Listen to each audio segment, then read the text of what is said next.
Students, आज हम आपको क्लास 10 द्विघात समीकरण का सवाल बताते हैं जिसमें किसी भी संख्या का मान निकालना होता है। तो सवाल देखिए, ये है 4x² - 12x + 9 बराबर 0 में x का मान बताइए। तो देखिए, इसमें सबसे पहले हम समीकरण को उतारते हैं।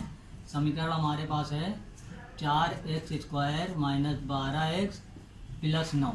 अब इसमें ये होता है, सबसे पहले इसमें इन दोनों संख्याओं का गुणा करते हैं, यानी x का गुणांक 4 और अचर पद 9, इनका गुणा करते हैं। तो 9 × 4 9 चौक 36, यानी गुणा करने पर 36 आ जाए।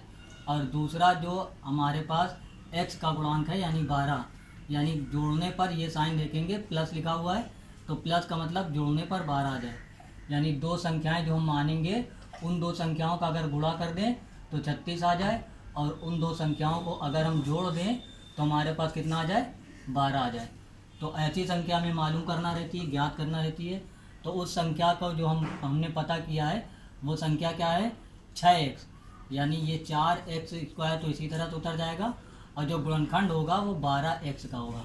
तो 12x के जो दो गुणनखंड होंगे 6x - 6x। अब 6 और 6 का गुणा कर देंगे तो 6 × 36 आ जाएगा, और 6 और 6 को अगर हम जोड़ देंगे तो हमारा 12 आ जाएगा। तो इसके बाद आगे इनका फैक्टर्स करने के बाद अचर पद 9 को इसी तरह से उतार देंगे, बराबर दोनों में 0 लिखते रहेंगे। अब दो संख्याओं का लेकर हम कॉमन लेते हैं, उभयनिष्ठ लेते हैं। तो यहाँ पर 4x² - 6x, इन दोनों में कॉमन क्या आएगा, पहले तो आएगा 2 कॉमन, क्योंकि 4 है और 6 है, और दूसरा कॉमन आएगा x। तो यहाँ पे 2x कॉमन लेने से 2 दूनी 4 हुआ, x से 1x कट गया, 1x बचा। फिर -2 तिहाई 6, x से x पूरा कट गया। फिर माइनस इधर हम कॉमन लेंगे 3, क्योंकि 3 के बारे में 6 और 9 आएगा। तो यहाँ माइनस माइनस प्लस हो जाएगा, 2x यानी 3 दूनी 6, 2x आया, फिर माइनस यहाँ पे 3 त्रिका 9 बराबर 0, इसी तरह से रहेगा। फिर 2x - 3 हमने जब कॉमन लिया तो यहाँ से हमारा बचा 2x, और यहाँ से बचा -3 बराबर 0 हो गया। अब 2x - 3 बराबर अगर 0 है तो हमारा जो x की वैल्यू आएगी 2x बराबर ये +3 हो जाएगा, और x बराबर आएगा 3/2, यही x का मान हो जाएगा।